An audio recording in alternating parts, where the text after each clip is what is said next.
This video is kindly sponsored by Project Red. Check the link in the description to find out more. This video is made possible by 3D Musketeers, offering full-service product development, prototyping, and production, helping you make awesome from art to part. Links in the description. Hello everyone, welcome to this week's Meet a Maker. Today I am super excited because we have one of my dear friends here, Brody Fanhall. Hi, how you doing? Good, thank you. Very good. Good. So I know quite a bit about you, but the audience may or may not. So what do you do? What are you known for? What do you like making? All that jazz. What I'm probably known for at the moment is just FreeCAD tutorials. Yes, I the popped best in FreeCAD at tutorial. right about the time that Autodesk decided to annoy every maker on the planet and made a bunch of tutorials to try and help people transition if that's what they were interested in doing. Outside of that, just kind of a prolific maker, tons of 3D printing, electronics, playing around with mechanical things at the moment, mechanisms and so on. Tiny bit of chemistry. I'm not very good at chemistry, but I love it. And yeah, for work, I'm an electrical engineer, but I focus mostly on automation and robotics and basically just process control. All the cool stuff. All the super cool stuff. Yes, I think so anyway. Lots of people find it very boring. Well, they are wrong. So what have you been working on lately? What are you interested in at the moment? So you know exactly what I've been working on lately, but This is a segue. I've kept it a bit of a secret because I didn't want to sort of drop it too early. But yeah, seeing tons of different little things on using markers to color filament, and especially more recently what Devon Montez has done on Make Anything. I don't like manually doing anything, so I decided that I would make something. I'll send some nice videos and stuff of it to basically be able to fit Sharpies and so on into a little device that will color all of your filament for you. I have it all working. I built the main thing in about 2 days, but I really want it to be ultra accessible. Using markers isn't the best way to color filament, but you can get them anywhere. But even down to the 3D design, making it so the only screws you need to put the thing together come with the servos. Everything's cheap. Everything's something that's off the shelf, so people don't need to learn a lot about electronics, learn how to solder, do anything like that to be able to build one. And that's been the mostly time-consuming thing. Following that's just getting all of the software to be friendly, so you don't need to, educate yourself on software development and the inner workings of whatever operating system you're on to be able to do it. So I'm hoping that very shortly I'll be releasing that. That is so exciting, and so good of you to think about the end user, because I think there's so many amazing things that happen in the maker community, but it's so hard to replicate if you don't have that exact person's knowledge and their special interests and, you know, all the stuff they've hyper focused on for hours. If you don't have that, sometimes it's really hard to replicate stuff, and it's so exciting that you're making absolutely. like Billy friendly installs. And I don't know whether if anyone hasn't seen the Make Anything videos, so this is the thing you put Sharpies into and it colors your filament, so you can create pretty much any colored filament you want, like, because there's loads of colors of Sharpies. And yours does 6 colors, is that correct? It does 3 colors at the moment, this setup. I want to do a 5-color one. In theory, you'd be able to create any color that way, but 3 is just because I had 3 servos sitting in a drawer when I started this. This is all just stuff that I had lying around, except for me going out and buying like 150 Sharpies.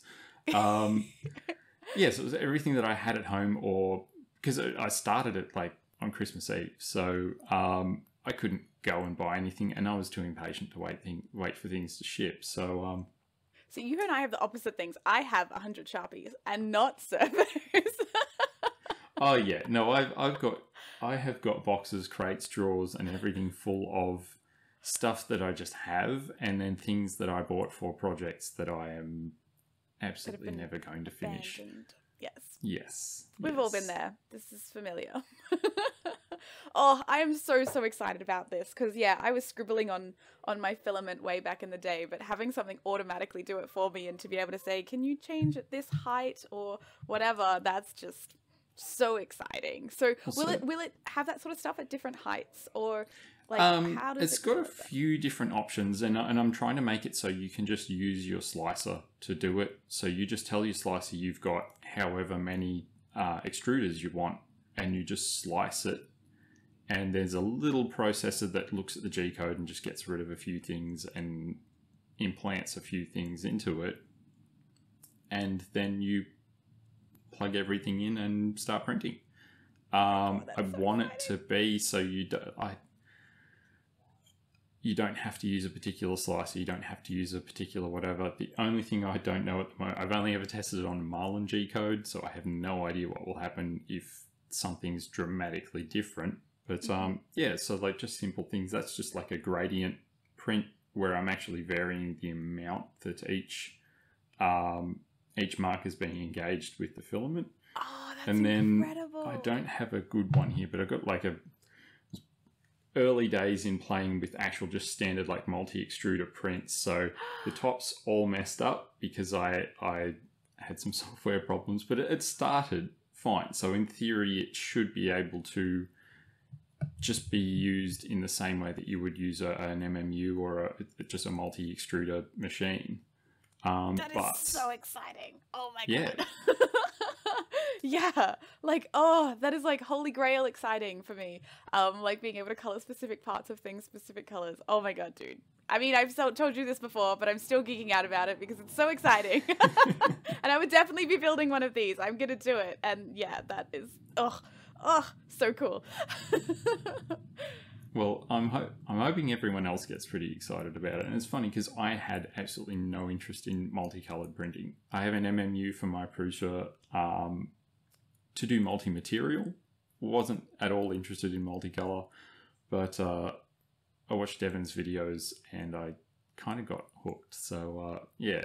He's pretty inspiring. I think he's been one of my long-term inspirations in 3D printing. I just love all the things he does. They're always really interesting and thought out and quite different to a lot of other places. And yeah, Devin's pretty great. Oh, absolutely. Oh, I can't wait to play with that, man. I've got so many ideas. I'm so excited. And working on Marlin, most people will have at least a machine that runs Marlin because that is on everything. That's Prusias and Crealities and all the common ones. Yeah. And I think it's actually going to be fine with other Duet and stuff. Yeah. Yeah, but I don't know. I haven't even. I just want to get the main part of it working before I go too crazy. I also just want to get it done because I've got some other exciting things that I want to move on to. Anything you can talk about? Well, yeah, I guess so. I mean, it's nothing that would be extremely secret or anything like that. So, some people might know my first YouTube videos were actually electroplating 3D prints. So I've got like that's in the thumbnail of one of my videos. It's just it's a Raven skull from 3D Kit Bash, and it's now coated in copper. Very, very tarnished right now because it sits on my desk. Kind of makes it better though. I think that, no one likes boring shiny copper. Yeah, no one wants shiny copper. But yeah, I've made a few other things related to that, and then around about the same time that I made a pen that you could electroplate with, saw Adrian Bowyer post some notes that he had from years ago about basically using something similar to the pen hooked up to a 3D printer and to print in metal. And then you sent me a video recently on basically someone doing exactly that. And I was just on a YouTube bender one night and found someone using a laser and a particular different electrolyte setup to be able to electroplate through the laser onto glass and copper and stainless steel and so on. So I've got an idea of basically using the Snapmaker because that's the only laser I've got to do something similar to electroplating as a printer with the pen, but using a laser to do it. So I'm imagining a setup that would be similar to a top-down resin printer, but with a laser moving around on top of it instead. I have no idea whether it's going to work, but I'm dying to get in and start experimenting and finding out. Dude, that would be incredible because, like, obviously, the other holy grail of home printing is being able to do metal at home, and really hard to do it with SLS because currently it's all powder, which is so dangerous, and you need argon and all sorts of crazy stuff going on that's just crazy expensive and dangerous. And I know electroplating still has some risk because there's acids involved and stuff, but it's much more hydrogen gas and all those things. But yeah, it's but it is a bit more home achievable than absolutely the current so much more approachable. And I mean, if what I'm thinking works, you could do it with an eBay laser and some Tupperware and a couple of other servo motors and bits and pieces. So. God, I love you, man. This is so cool. I think I'm just trying to make things that I can make at home. And if I can make it, then in theory, someone else should be able to make it. Yes. No idea whether it's going to be whether it'll work at all or whether it'll be approachable, but there's only one way to find out. Yeah. Oh, dude, that's so exciting. I wonder if there would be... Because, like, there's the Form 2 and stuff that they already do resin lasers. I wonder whether if we could get you one of those. Is it the same sort of laser? Or could you just I mean, it'd basically be the same thing. I imagine it'd probably just need to be a little bit more powerful. But, it'll work in a more simplified setup than, say, a Form 2 or a Peopoly Moai or something like that. And... pretty sure it wouldn't work bottom up because you'd end up printing on the bottom layer just because of how the reaction works. So a top down kind of setup, and this will just be moving the laser around on a gantry setup just like a printer instead of fancy galvanometers and mirrors and stuff like that. That is so exciting. So exciting. Oh my god. I mean, it will take like weeks to print something, maybe, probably. Yes. Yeah. And I have no idea what the limitations are going to be. Dust might become a problem, but the concept is there, and very exciting. Very exciting. Yeah, and if anyone can do it, I think you can. Like, for anyone who hasn't met Brodie before, there is a big brain there that does amazing things. I'm going to embarrass him now, but yes, if anyone could do it, you could, I think. Well, hopefully I can just get something going and then I can put it out there while I get bored with that and move on to something else. And hopefully someone that is more interested will be able to at least help me turn it into something that is better. So, I mean, that's the great thing about open sourcing something. Definitely, and it's something I really admire in you too. That's very strong in you, is releasing everything for free and very making it as easy as possible for other people to pick up. And you're always thinking about that, which is very cool. And like the FreeCAD stuff opened the doors for a lot of people because, yeah, there was at the time definitely really scant anything out there that actually could help there was a people. couple of people, and I used to watch their tutorials all the time, but like a lot of tutorials, there wasn't a lot of high quality stuff. My ADHD does not want to sit down for 40 minutes while someone ums and ahs through a tutorial on how to do something. So I'm frantically clicking around through the video just trying to find that one little thing. And then you miss one thing they said 20 minutes ago in the middle of a ramble, and then that bit doesn't work, and then yep. Yeah, absolutely. 100%. So I love written tutorials. So maybe if I can force myself to actually get around to converting my things, that's what I'll do. But yeah, just trying to... I really struggled with FreeCAD. I'm not going to lie. I love it. Absolutely love it now. I think it's amazing, and it's going to be even more amazing. But it took me 3 goes over the space of about 2 years to actually get into it, and then I would just get frustrated and so on at some points. Now I know why, and I understand why, so I just am trying to bridge that little gap, make those videos all missing for me when I was frustrated and just wanting to give up and reinstall Windows on my computer. Yeah, well, yeah, you definitely are, because like I was able to follow along those, and previously I'd taken one look at FreeCAD and been like, and run away. And like Fusion even took me 3 goes, like you said, 3 goes of getting into it to actually fully get it. And it took a lot of things to click that I grabbed from random places and stuff. And yeah, and so FreeCAD was even more terrifying to me from coming from like a non-codey background. But I watched your tutorials, particularly the FreeCAD 4 tutorial, FreeCAD 4 Fusion users one. Yep. And I was like, boom, I get it, you know, like, and that was awesome because it's nice and short. The whole thing is engaging and you're doing something the whole time. And it's just really well done, really well done. So thank you for those. Thank you. It took me a while, but yeah, I just didn't want to make a rambly tutorial. So yeah. Videos are hard. Like, oh, I find them so hard to make. Yes. Oh my God. Yes. And time consuming and frustrating. And I know people like videos, but they're so hard. Yeah, absolutely. I mean, and that's why I guess I'm kind of thinking about doing a couple of live streams. Maybe something where some people will send me some questions and I'll run through some things, or maybe it'll be something where we find an open source project that has everything done in a proprietary 3D modeling system and convert the whole thing over to FreeCAD.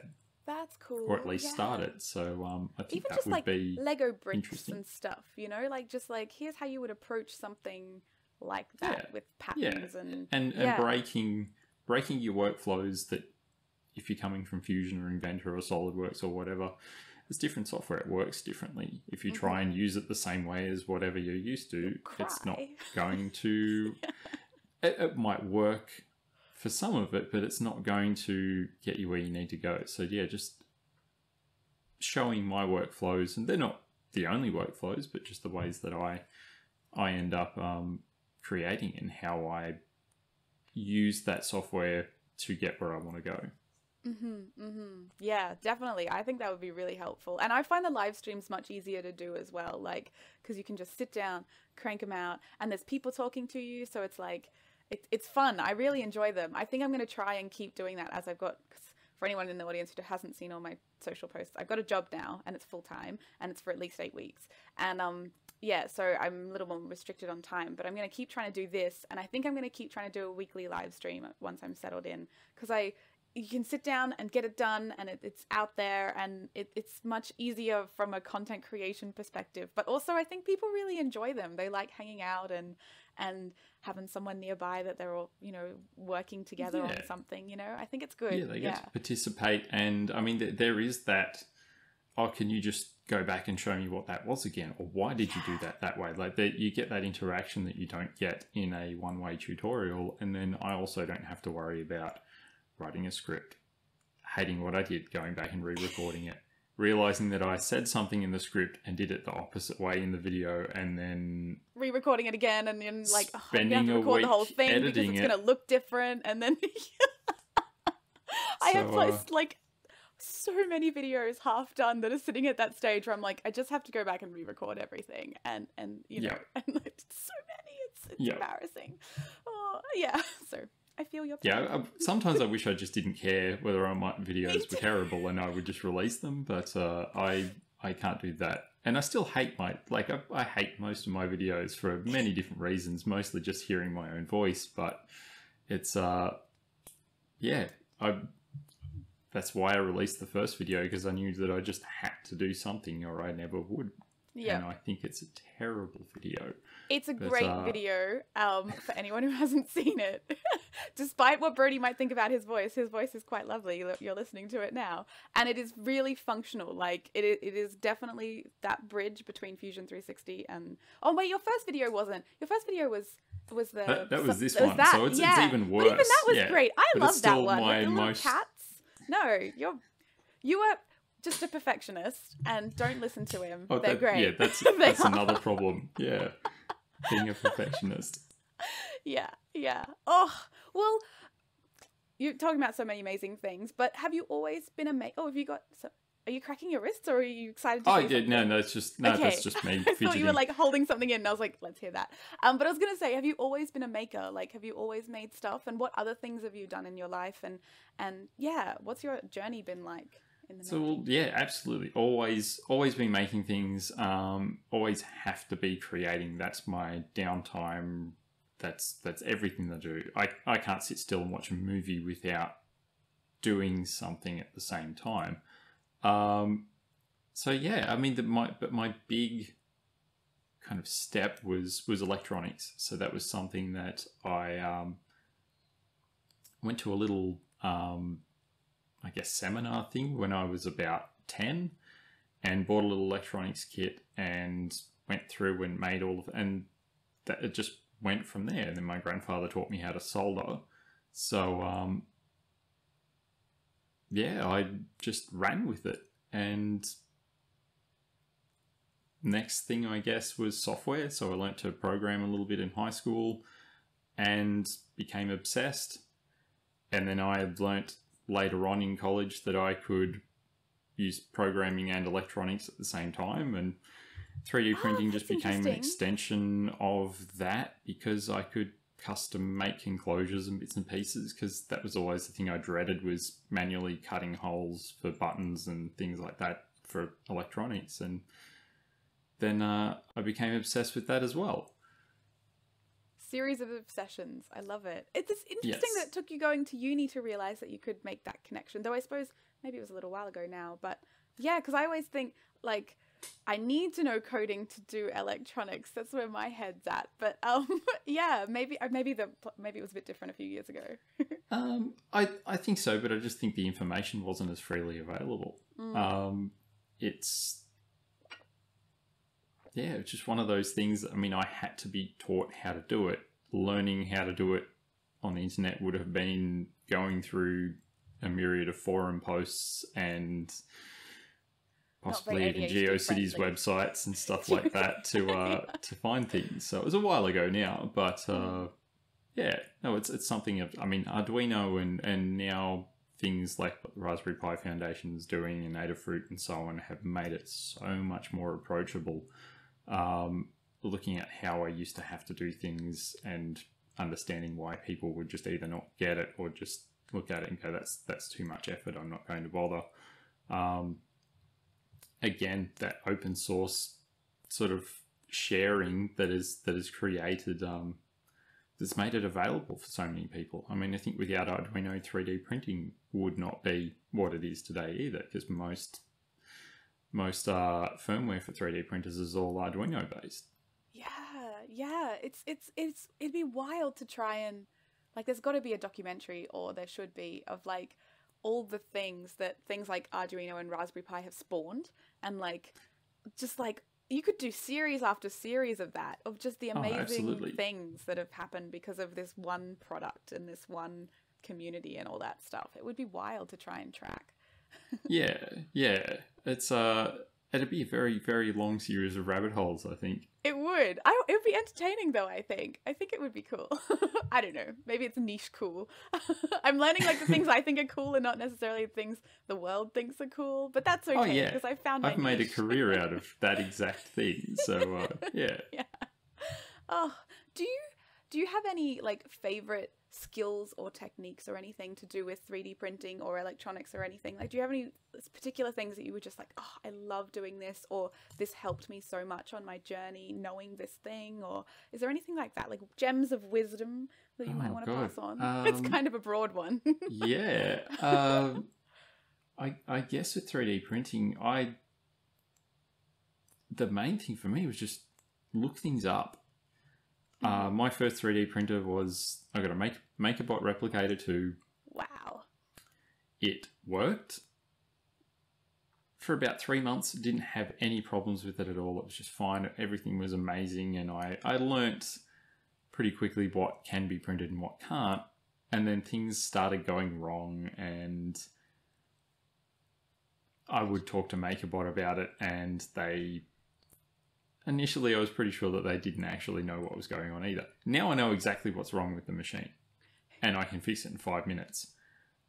and it was heat creep. It was just a bad design in sort of the extruder and so on. But no, I'd contact MakerBot and they'd just tell me I needed to re-level the machine, and I would do other things. And mechanically things would break and I would fix them, or electronically there would be problems and I'd fix that. But in terms of actual 3D printing stuff, yeah, just go and look. I mean, I get a lot of people ask questions and things about different things in Discord, but most things will have a forum or will have a wiki or something like that, and you'll probably find exactly what you're looking for. I have to force myself to do those things sometimes. Same when I create things, I want to do everything, and I want to do everything myself from scratch, and I don't want to use someone else's work, and I don't want to do that, and that's incredibly limiting. It just means that I ended with a pile of unfinished projects because it took too long and I got bored and moved on to something else. So, yeah, not being scared to build on someone else's work or look up what other people have done, and even ask if you're not just pestering the same person for things that they've written down, so people don't pester them. Yes, check first, then ask. Yes. Yeah. Yes. Yeah. Definitely. Yeah, I think that's such an important message too, because I know I have written many guides and stuff, particularly on the subreddit. You know, I pretty much started the wiki there, and you know, 90%, 95, most of the help questions were in that wiki, you know, like it was like, if you're seeing this, it's this, so do this. But Yep. yeah, you know, you still get loads and loads of questions. So I think it's an important message, particularly still in this field, is it's not like push button, receive, print, and it's definitely not there. And I think it'll be at least half a decade until it's there. You know, it's heading that direction rapidly, but I think it's still hands on. You know, and yeah, it's such an important message. Like, see what's already out there, and then ask the question, because you know, loads of funny people. But yeah, it's funny you mentioned the push button and print, because my first printer, that's what it was sold as. That was the whole kind of marketing thing. It's just, you just put the plastic in and go, and oh boy, was that not how it worked at all. I remember looking at those, the wooden, because the replicators were wooden, right? I'm pretty sure the first one. I got the first closed source MakerBot. So it was the Replicator 2 was the pressed metal powder coated frame with and no documentation, and yeah. But so I think I was looking at the Replicator 1 way back in the day, because it was the wooden one, and I was like, oh, we can print D&D minis. Like, yes, this will, you know, which obviously it couldn't actually do, really, because it was you can, I mean, if you don't care what they look like. Yeah, and I would have, you know me, everything has to be pretty. And also, like, all the electronics and stuff, and all that finagling, and even, like, coming into 3D printing nearly a decade after that, when I actually did get into it properly, I still found that such a struggle. And I think if it was about my limit, if it was any more, or I liked 3D printing any less, I just wouldn't have made it through. Like, so I'm glad I didn't get in at that point, to be perfectly honest, because I would have just given up and cried and never come back. You know, I would still be sewing every day. I mean, I still sew, but that would be my only thing. Yeah, so I'm kind of glad I got in a bit later, but yeah, I wouldn't have survived knowing. No, I think I mean, it has been amazing, and I could do some really cool things, but yeah, it was just always a 50-50. Is this print going to finish? And then I bought a new printer for work, because we didn't have anything, and they were excited, and they thought, oh, you know about printers, what should we buy? And we bought a printer bot, and I was so blown away by the fact that this thing, you would actually tell it to print and it would finish every time. So I thought, well, maybe it's not 3D printing, it's the problem. Maybe it's just my printer. So, so I went and bought another 3D printer, and that MakerBot I need to actually send to Cass so she can turn it into something else. It's been sitting there gathering dust for quite a number of years now. We have a mutual friend in Melbourne who loves making interesting things. So, yeah, she will have a lot of fun with that, I'm sure. Oh, absolutely. Oh, cool. Well, where does your inspiration for these kinds of things come from? Like, yeah, you've talked about some really interesting and pretty unique projects. I know we talked about the Devon and some other people being the inspiration for the pens, but like, yeah, like what got you into the electroplating originally, and how did you come up with the pen for the electroplating? Because that one's pretty interesting. Well, electroplating, I did that in chemistry at high school, and it was really basic and so on, and I was wanting to basically just make some door handles for home, and I thought, well, how do I make them not look like terrible plastic or paint them or whatever? And brass is thought good from about a it. health perspective too. There's like, it's antimicrobial, it's good for door handles. Yeah. Yes, yeah. And so I messed around with it, and I read some notes and just thought, I'll try it. And I watched a couple of different YouTube videos on just electroplating at home, and yeah, that's where that came from. So it was just a solution to a little problem that I had. And the pen, again, that was the solution to a problem that I had with the very home safe electrolyte that I use. Is actually really terrible electrolyte. It's not a good one. So I had issues with the little nooks and crannies and recesses in the parts I was trying to plate, just not getting any metal deposited. So I made the pen as a solution to that. But yeah, generally... to me... Sorry. Oh, no, continue. Yeah. Continue. But just in general, like, inspiration is... or just ideas are constantly happening, and it's a thing that I need to ignore a lot of the time. I'll see something and go, wouldn't it be cool if it also did this, or I added that, or I did it a different way? And sometimes I remember to write them down, and I look back at it and go, well, that's a dumb idea. What was I thinking at the time? But yeah, every now and then I come up with something and go, I actually want to put the time and effort into that. But there's a lot of things that I come up with. It's like, well, that's great if I had a team of 300 engineers and an infinite budget. I'd absolutely be able to do that. But it's not going to happen Achievable otherwise. goal. Yeah. Yes, yeah. It made me, just as you were talking about the pen again, so many people have been strapping pens onto their 3D printers lately as plotters. And now I'm like, could you use that as a plotter to make circuit boards? Or even a 3D printer? Yeah, it could be the basis for a very terrible metal plotter. There are other ways to do that. I know. But yeah, there's like better ways to do it. But it'd be neat. yeah. But the downside, you wouldn't be able to make circuit boards because you need to print onto something, or you need to plate something that's conductive. So it would already not be good for a circuit board. But I mean, the laser idea and the other idea, like the much better, very similar pen style idea for electroplating 3D printing would be, much better than my specific pen.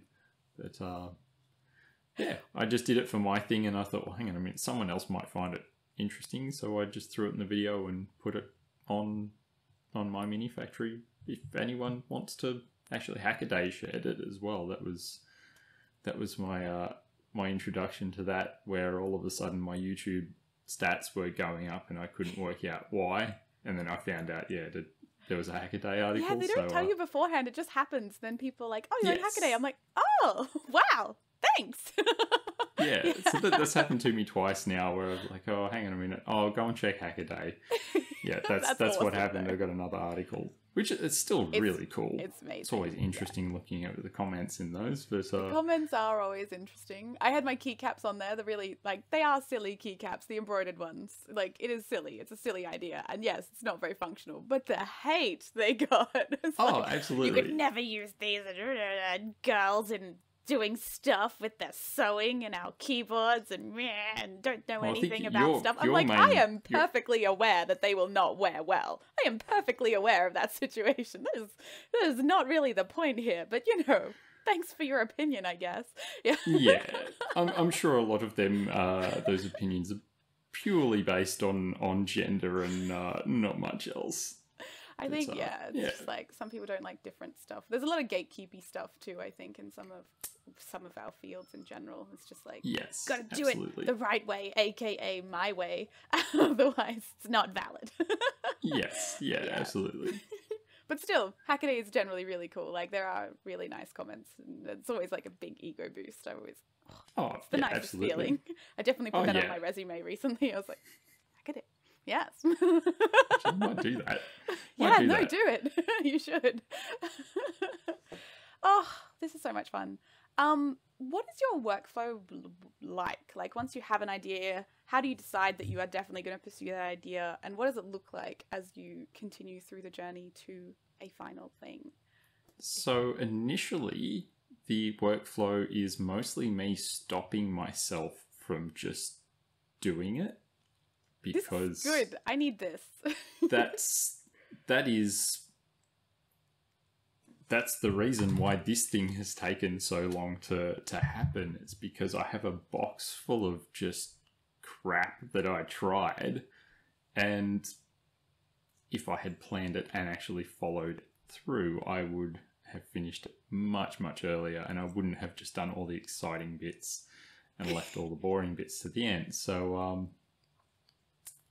yeah, that's the main thing for me, is to actually sit down, and I like to just draw things on paper, get a good feeling of how things should interact mechanically, if it's something that needs any mechanical movement or anything like that. And the other side of it is drawing out a flow of how everything should actually fit together. As for how I do it, that varies every single time, mostly because I'm experimenting with different workflows and so on. We've got pretty good setups at work, but they're very good for projects with lots of people, big budgets, someone who organizes the project as a full-time job. But doing it yourself and just making sure that I actually don't just try and do all the fun bits and leave all of the boring bits to the end, and just keeping notes, because if I want to release something and I want to actually have documentation and so on, doing a little bit as I go makes it much, much easier. Yeah, so, that's a huge one, I think. Yeah, documentation sounds like such a chore, because so many people wait till the end and then try and recall back all the little things they did along the way. But if you literally just write down what you're doing as you go, that kind of makes it almost, and it's just tidying it up at the very end and making sure it makes sense to someone else. And almost being a draft until you decide to go and scrap everything and start again.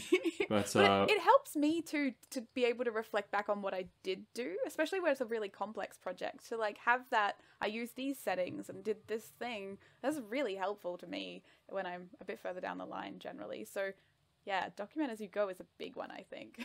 I think it's really good because it lets me actually truthfully look back at what I did and work out how long it took.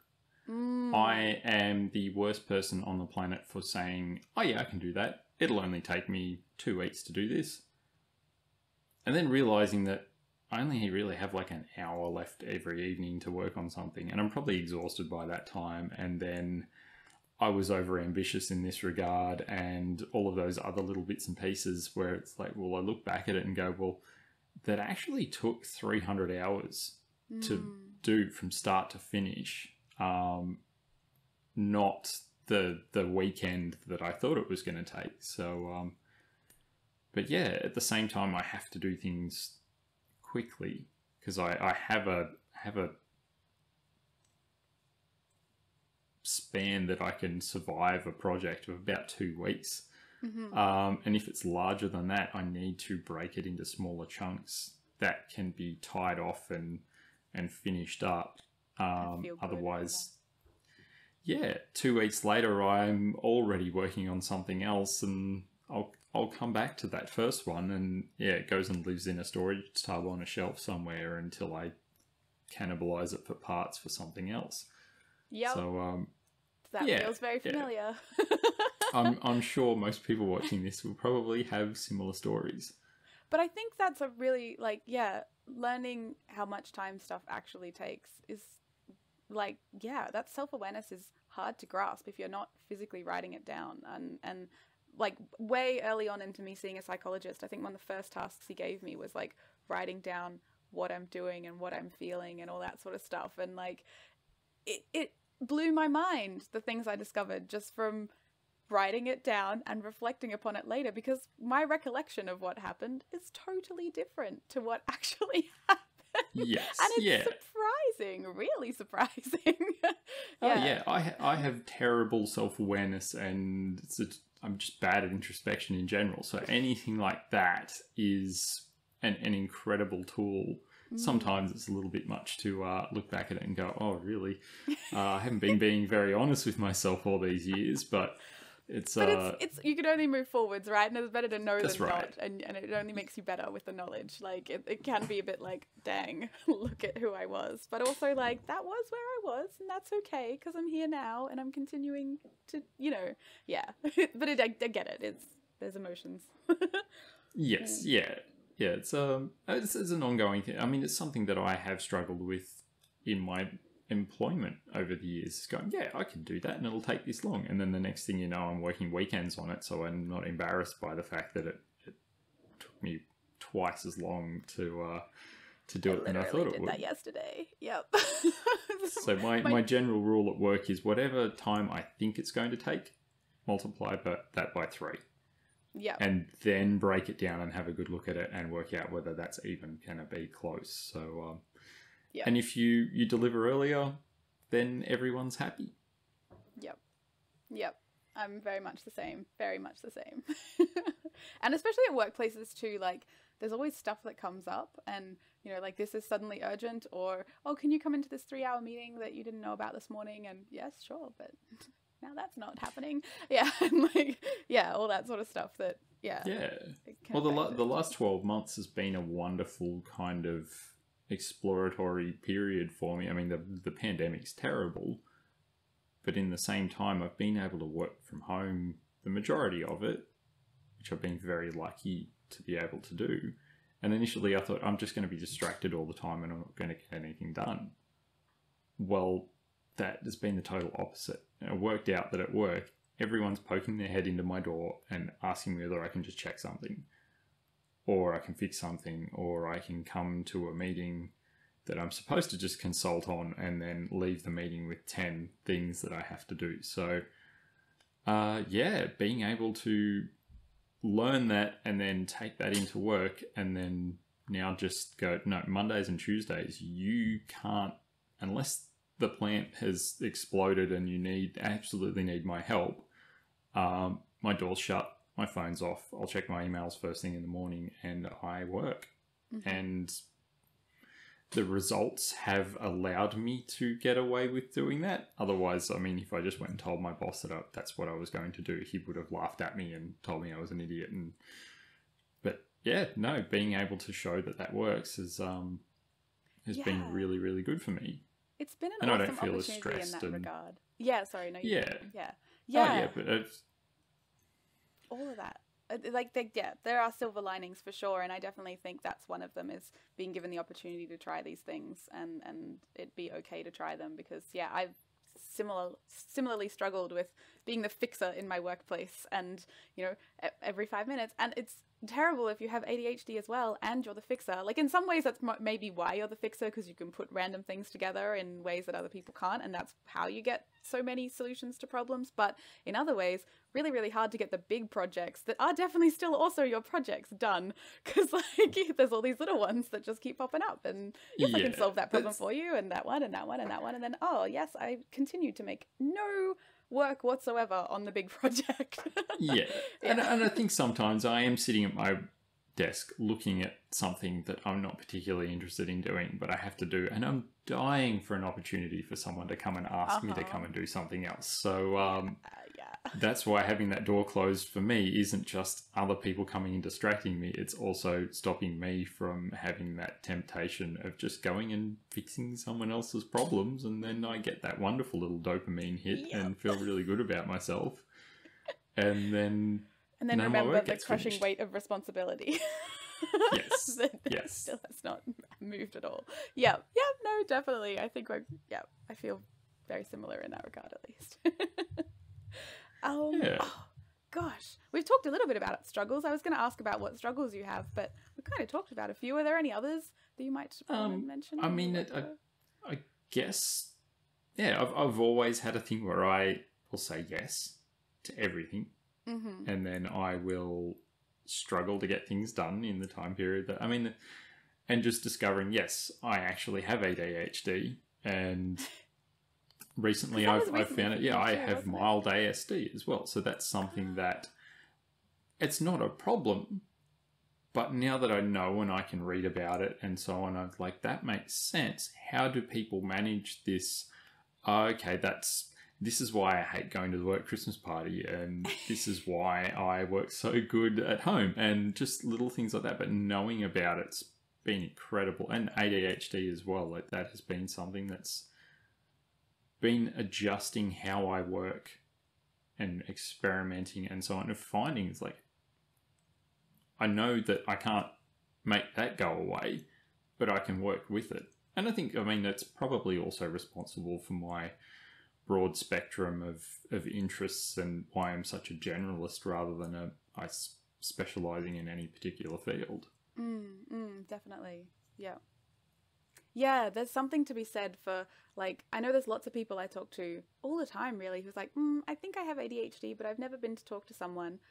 Go and talk to someone. So just go and do it. It is life-changing. Like, once you know and you can get help, and there's so many resources and stuff out there, especially now, there's more and more all the time. And it's just so helpful to know and to be able to work with that rather than like fighting against this invisible barrier that you're not really sure of and all that stuff. Absolutely. Yeah. And it doesn't mean that you have to go and get medicated or anything like that. It's just one of the best things that my psych gave me was a list of different books that I could read or things that I could listen to. And a lot of them were written by doctors and psychologists who have ADHD. So that was really, really good. And just finding it's like, oh, okay, that explains why I do this all the time. I understand the problem sort of at a more theoretical level as well. And yeah, just looking at how I need to, like, right, okay, this isn't just going to happen today. I'm having a bad day. It's not going to happen. So I'm going to go and do something else. And I'm not just going to sit here and stare at my desk and click my pen all day. Hate myself and yeah.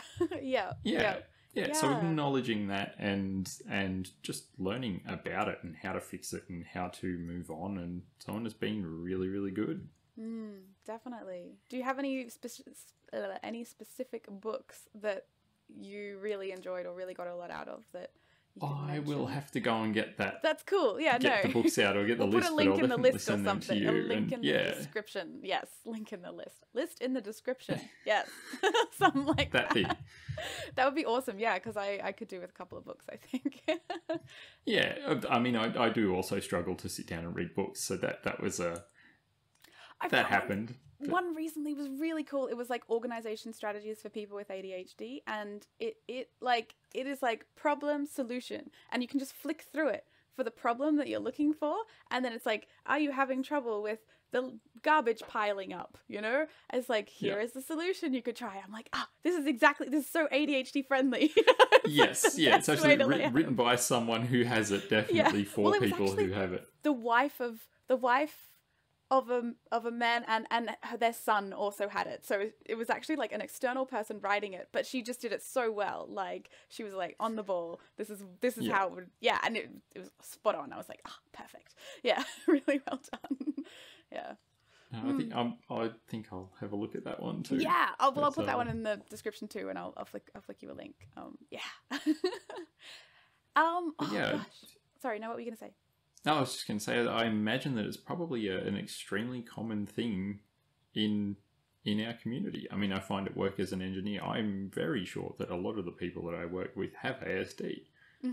But they're just like, hey, you're just an engineer. That's just how engineers are. So it's a very, I imagine it's very, very common in my field of work just because it's full of people who avoid other people and like machines and things like that. So, yeah.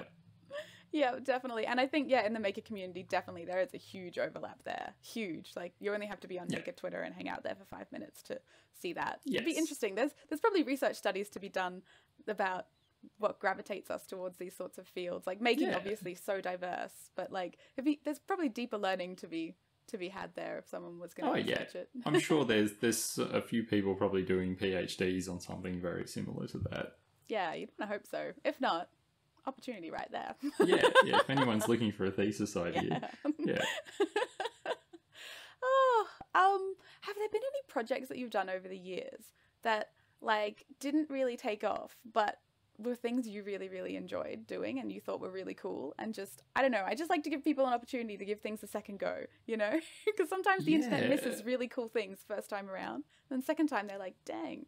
So I don't know, anything like that? I mean, there's been lots of things that I have done that I've just not ever shown anyone. So there's a whole pile of stuff. I mean, I've got rid of tons of it over the years, but there are lots and lots of little things that I was proud of, but it was just like, I'm a bit embarrassed to show anyone this.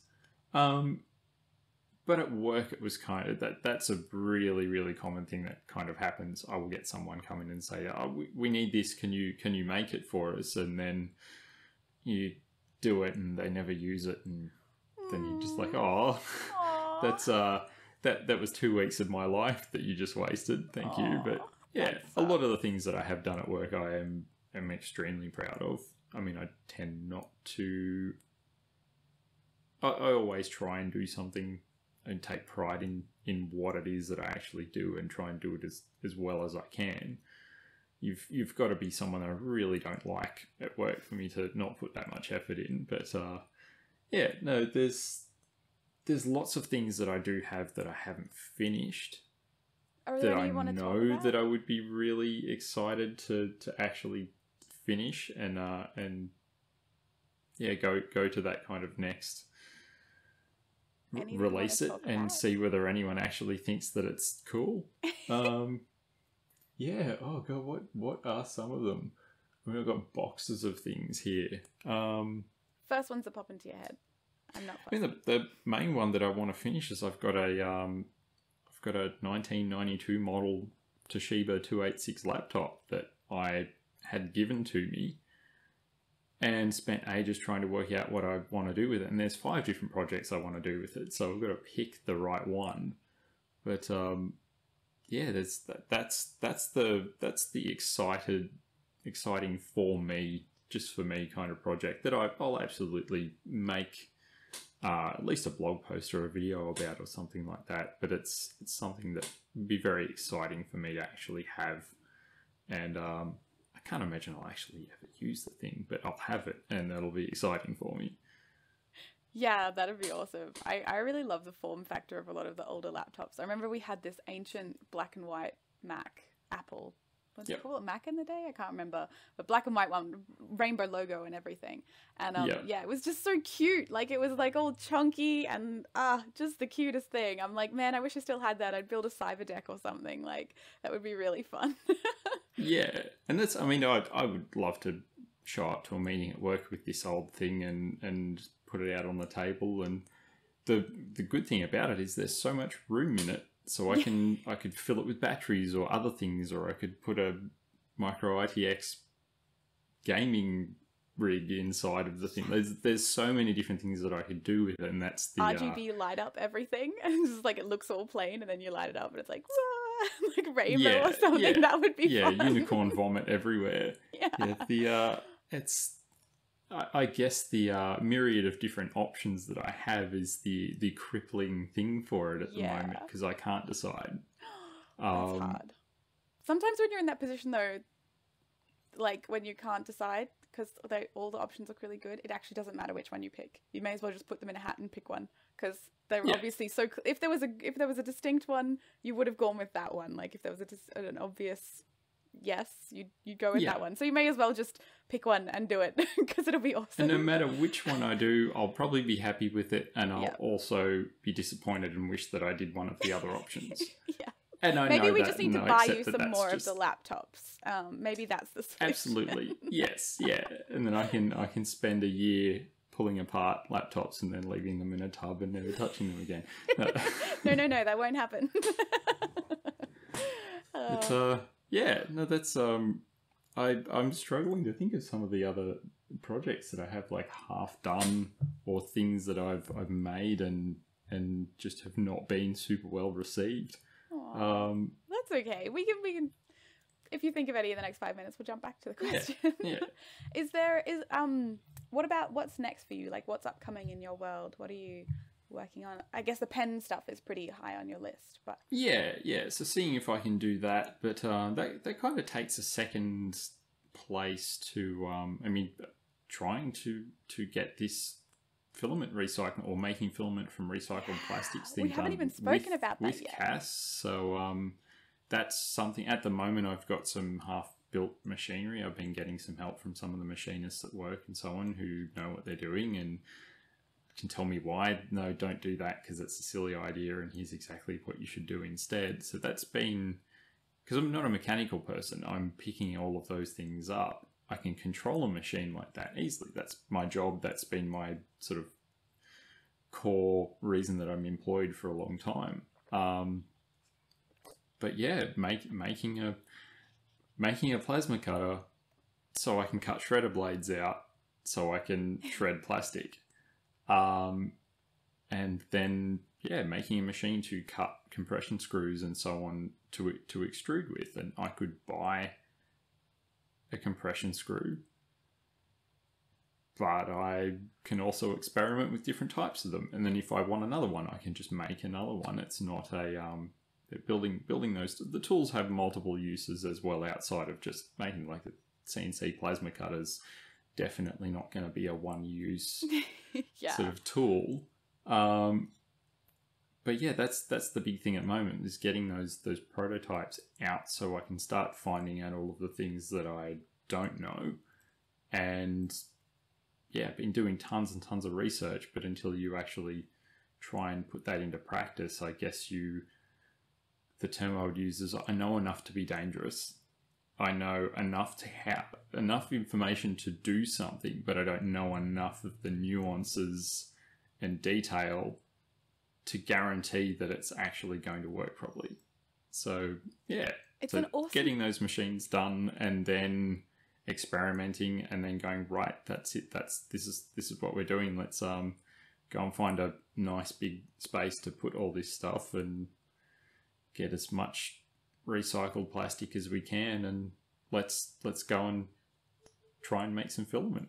I am so excited for this because so many people, like all the time, are looking for someone who can recycle filament and put it back into spools, and I know there's a couple of companies that do it, like Greengate obviously, and they take recycled plastic and turn it into filament, which is awesome. But I think there's so much desire there, and especially here in Australia where we're so cut off from all the wonders of America, it'd be so cool to have something like that here, and custom colors and all sorts of fun stuff. Yeah. And that's the big thing. Like we've got two, as far as I know, filament manufacturers in Australia, and that's great, but they don't make the same degree and level of colors that we can get from some of the bigger European or US brands. So we're missing out in that regard. And if I want to get a spool of Filamentum PLA, it's going to cost me more in shipping than the filament does by a long shot. So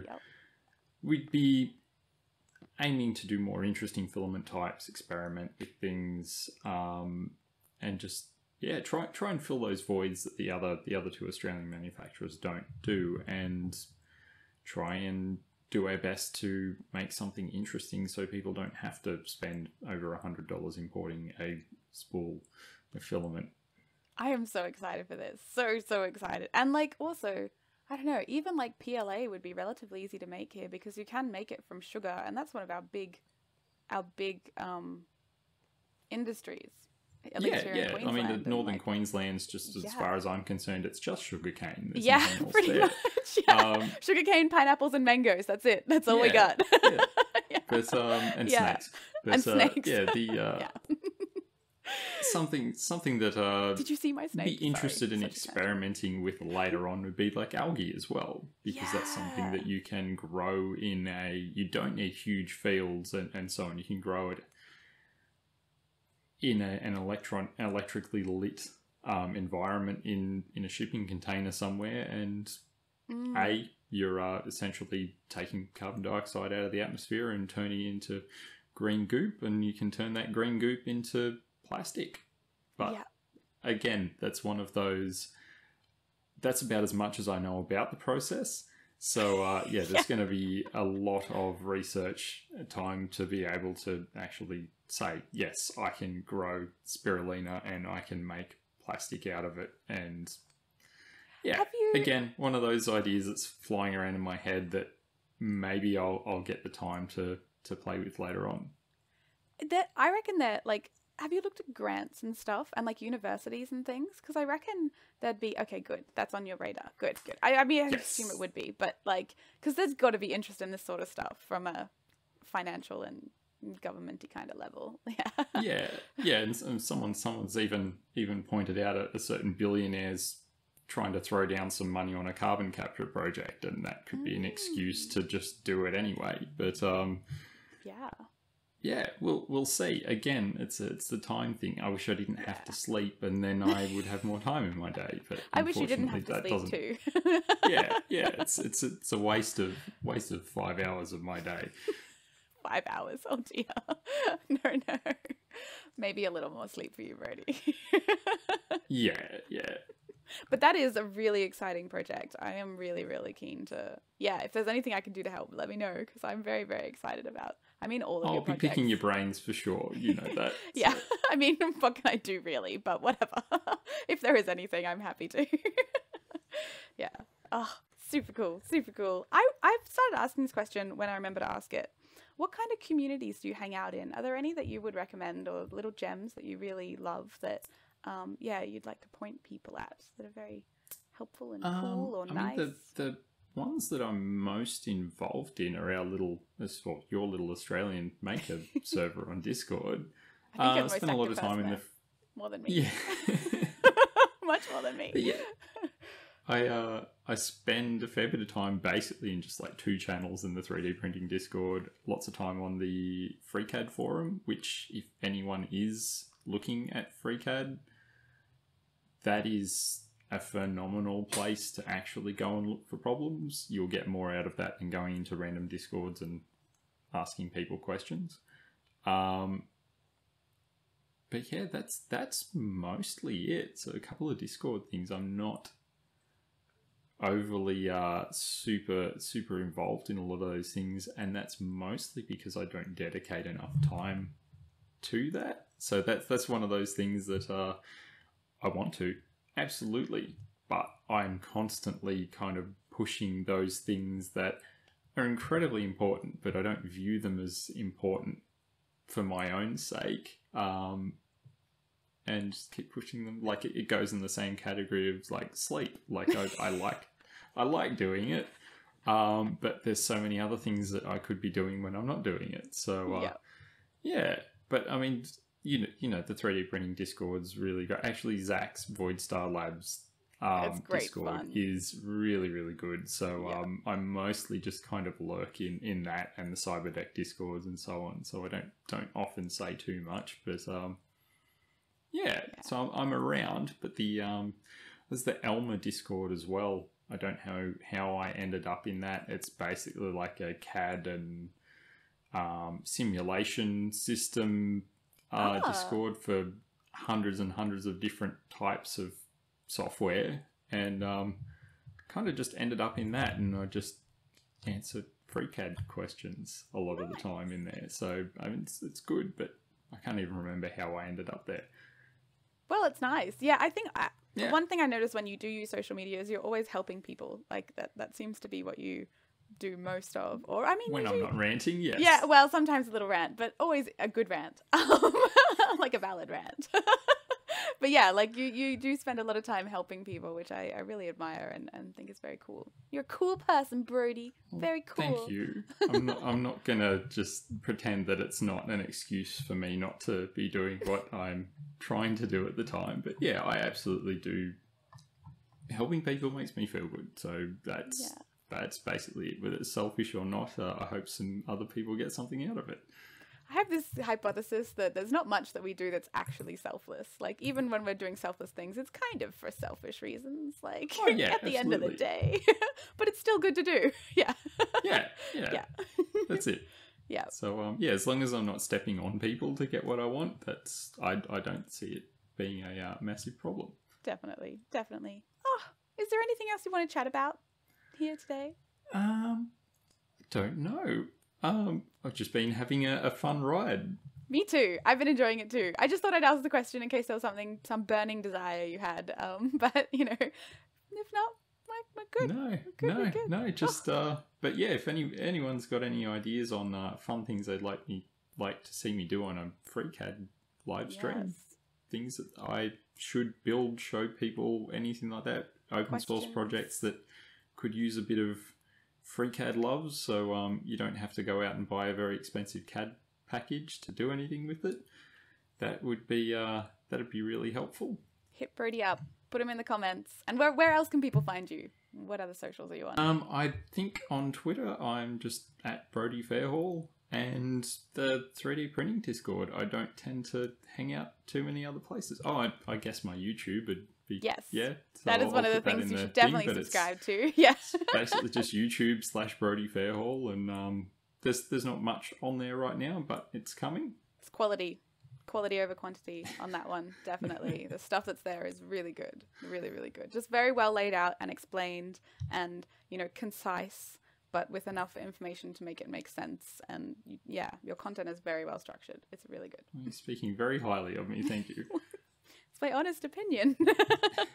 So yes, I'll pop all those socials in the below, and sling Brodie all your ideas for any FreeCAD stuff, any questions you have, maybe even any hesitations, like what has stopped you getting into it before now, because that could trigger some ideas that are good for live streams and stuff. And yeah, keep an eye on his socials and check out all the cool stuff he's doing. I'll be hankering for the pen plotter. I'm really excited for that. Yeah, that's something I'm very excited to get onto. Pen dyer thing. Oh yeah, filament dyer. What am I talking about? That one. Yeah. Yeah, that's I'm very excited to get that out because I want to see people use it, and I also want to be done with it. So, what needs doing? Is there anything that the community can help with? Like, is there anything? I just need to finish up the little tiny bit of software, and it's not that much work, but yeah. Been distracted lately, so I need to spend some time. Need to just spend a few hours on it, and then hover over that post button for a little while I convince myself that I don't need to be worried about being embarrassed by it. When you're hovering, message me, and I will do my best to ego boost you to hit that button, because it is amazing already. Yeah. Oh, well, thank you so much for coming on, and this has been lovely. Thank you for having me. I always love hanging out with you, and I hope everyone else enjoys it too. I'm sure they will. I hope so too. Yeah. Well, see you on the internet. Bye. Yeah. See you later. I am loving making this series, and if you are too, please support me on Patreon so I can keep making more. Top supporters will appear in this list of legends. You can meet another maker here, and here's a video YouTube thinks you'll like. If you want to catch up with any of us, all our socials are in the description below. See you later. I've got this thing to show off too, so... Oh, is that the pen changer? That's the pen changer thing, so, and all the pens and stuff.